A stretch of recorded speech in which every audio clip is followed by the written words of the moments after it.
Dans cette vidéo, j'avais envie de vous partager les 5 canaux marketing qui m'apportent des prospects chauds et qualifiés en automatique pour mon activité de copywriter spécialisé en email marketing.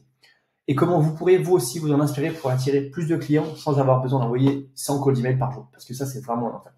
Donc, parmi ces canaux marketing, je ne vais pas vous parler des recommandations d'anciens clients, ni de bouche à oreille, parce que si vous débutez votre activité, forcément, vous n'en avez pas. Donc, c'est un petit peu compliqué. Avant qu'on parle de tout ça, si l'email marketing, le copywriting, le e-commerce vous intéressent, j'ai une newsletter que j'envoie deux fois par semaine, remplie de conseils et d'astuces, de retours d'expérience. Si ça vous intéresse, le lien est dans la description de cette vidéo.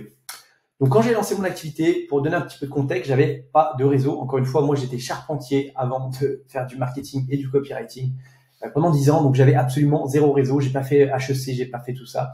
Donc, forcément, voilà, j'étais complètement nouveau dans ce secteur. Donc, j'ai dû réfléchir à des méthodes pour trouver des clients sans que ce soit un supplice, sans avoir besoin d'envoyer des milliers et des milliers de calls d'email comme font la plupart des personnes qui se lancent. Donc, je me suis dit, OK, il y a quoi comme canal marketing qui existe? Il y en a plein. Maintenant, il faut aussi les scinder en deux. C'est-à-dire qu'il y a des canaux marketing, ce qu'on appelle l'inbound et l'outbound. Donc, l'inbound, c'est c'est le fait de créer du contenu ou des actifs pour attirer des prospects à nous. Et l'outbound, c'est le fait d'aller vers les gens pour leur proposer vos services et leur pitcher votre solution. Moi, j'ai jamais été trop fan d'outbound parce que je suis pas hyper à l'aise avec le fait de me vendre comme ça un petit peu à un inconnu. Il y en a qui le font très bien et c'est tant mieux, mais moi, je suis pas hyper fan. Je l'ai fait un petit peu au début, j'ai eu quelques résultats, mais je suis pas très fan. Bref. Donc, c'est pour ça que je suis passé sur la création de contenu sur LinkedIn parce que créer du contenu, documenter ce que j'apprenais, c'est beaucoup plus facile pour moi, beaucoup plus plaisant.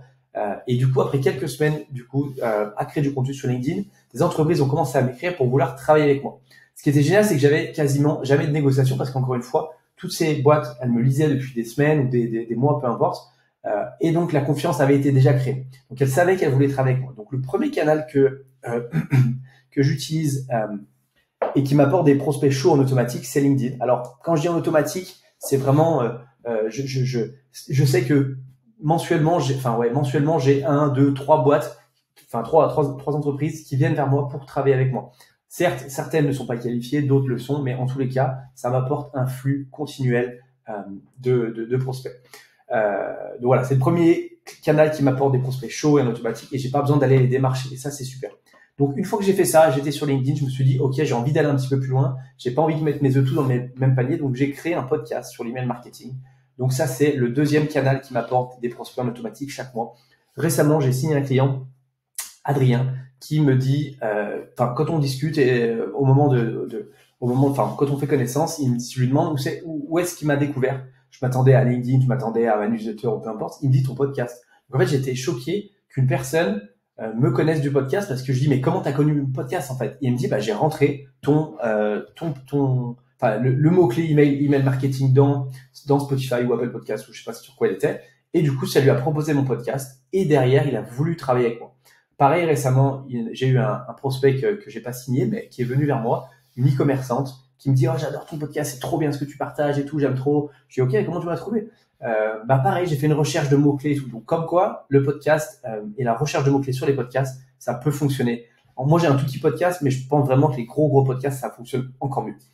Donc voilà, si ça vous intéresse aussi, vous pouvez retrouver les premiers épisodes sur ma chaîne YouTube ou les suivants sur mon podcast et le lien est encore une fois dans la description.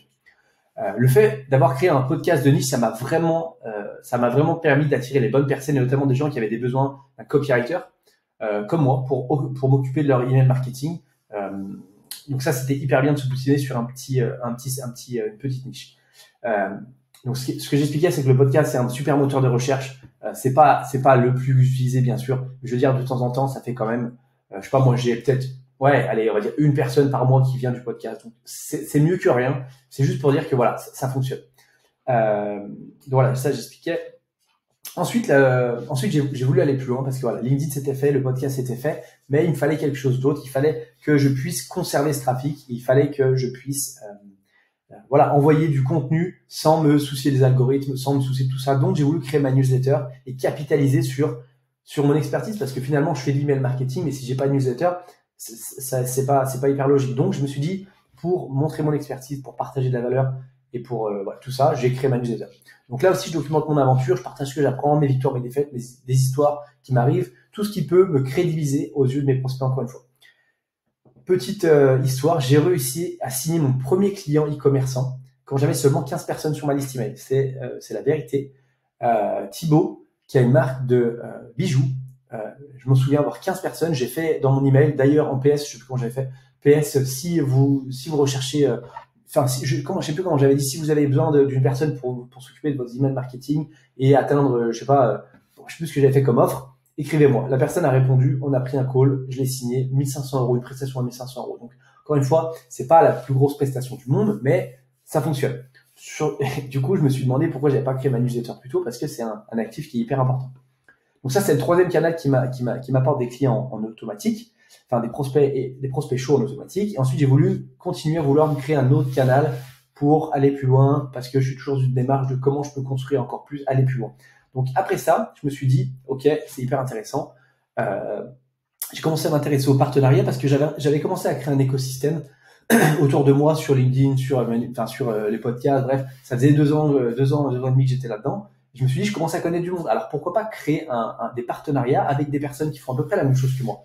L'idée, c'est de rentrer en contact avec des partenaires, des prestataires de services comme vous, qui servent la même cible, par exemple des e-commerçants, des coachs, des thérapeutes, bref, des personnes qui vendent les mêmes services que vous.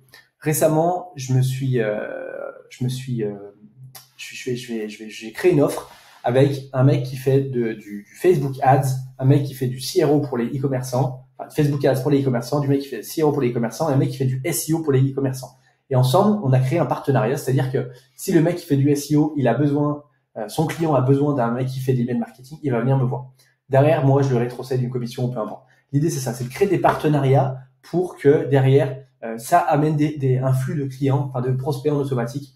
Et c'est beaucoup plus facile de closer un client lorsque une personne vous a recommandé que en call d'email ou n'importe quel type de méthode d'acquisition outbound. Donc encore une fois, les partenariats, c'est vraiment sous-coté. Moi, j'aime bien dire que c'est le co-marketing. Le co-marketing, c'est hyper puissant. J'aime beaucoup. Ensuite, voilà, encore une fois, l'idée, si vous n'avez pas ce genre de personnes dans votre réseau, ce que vous pouvez faire, c'est leur écrire ce genre de personnes. Voilà, j'ai vu que tu faisais du Facebook Ads, c'est super intéressant. Moi, je fais de l'emailing. Voilà, ce que je te propose, ouais, ça peut être comme ça. Ou alors, si demain j'ai un client qui cherche du Facebook Ads, est-ce que je peux te l'envoyer? Est-ce que tu as de la place et tout? La personne va dire, bah oui, j'ai de la place. Ok, super et tout, c'est intéressant. Est-ce que ça te dit qu'on discute vite fait de ça? Ok, pas de souci, on en discute. Donc là, on commence à discuter avec cette personne.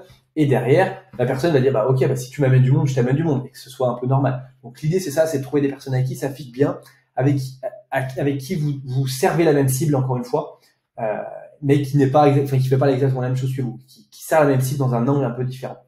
Donc ça, les partenariats, c'est hyper, hyper important. Ensuite, voilà, comme je disais, vous pouvez lui rétrocéder une commission de 10%, par exemple, dire voilà, si tu m'apportes un client, je te rétrocède une commission de 10%. Ça peut être une idée. C'est à vous de voir. Récemment, je suis assez pote avec un mec qui fait la même chose que moi. C'est clairement mon concurrent, mais on est très potes. Et lui, là, c'est pareil, il avait plein de deals pendant un moment, il y avait plein de clients qui arrivaient. Il dit j'en ai trop. Je dis bah écoute, ce qu'on peut faire, c'est que si tu as envie, tu peux me les envoyer. Moi derrière, je te rétrocède une commission de 10%. Toi, tu fais rien, tu me fais juste une mise en relation. Voilà, sur un devis à 2000 balles, et ben ça fait toujours 200 € sans rien faire. Sur un devis à 3000, voilà. L'idée c'est ça, c'est que ça apporte de la valeur à tout le monde et les partenariats, tout le monde est content, à condition bien sûr de bien choisir avec les personnes avec qui on travaille. Donc voilà. Ensuite, une fois que j'ai mis cet écosystème en place, enfin ce système en place, j'attire entre 2 et 3 leads par mois. Les partenariats, c'est donc le quatrième canal qui m'apporte des prospects. Et enfin, du coup, j'ai voulu aller encore plus loin et vraiment sortir de ma zone de confort en plus et créer une chaîne YouTube.